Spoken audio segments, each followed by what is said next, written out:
In this section of the Windows 11 course, after installing the operating system, let us log into the Windows 11 computer for the first time. I am using the user ID Tom Hanks with the password for the Tom Hanks. I should be able to log in to the computer. Logging on, signing on is entering inside your Windows operating system. If I use the password for the Tom Hanks user ID, I should be able to enter into the Windows 11 operating system. Without logging on, I can even restart the computer, shut down the computer. I can even turn the computer into sleep mode. If I click on the network icon, I can see the network is connected and it has the access to the internet.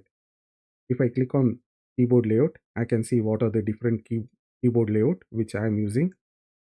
I will enter the password for the user ID Tom Hanks.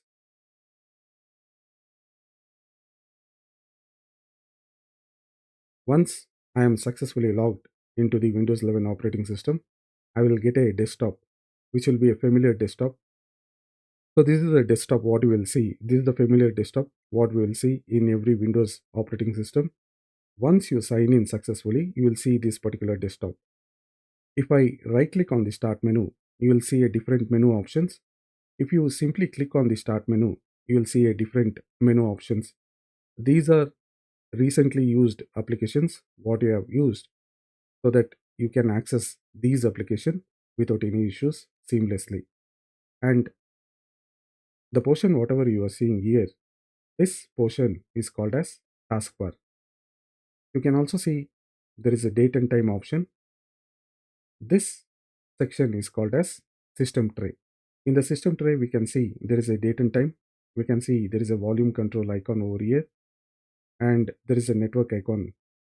And we can also see there are some of the application which have started automatically when the computer starts. After installing the operating system for the first time, we need to check for the Windows updates. So I'll go to Start and Settings. I'll click on the Settings option. I'll click on the Windows Update over here and I can see what is the status of the Windows Update. If you have not installed the Windows Update, you can install all the updates before installing any other applications. So you install the operating system, you install all your drivers and you check for the updates for the Windows Update, latest update if it is installed or not. If it is not installed, then you can install all the updates. So I'll install all the recommended updates for the Windows 11 operating system and I will see you in the next section of the Windows 11 course.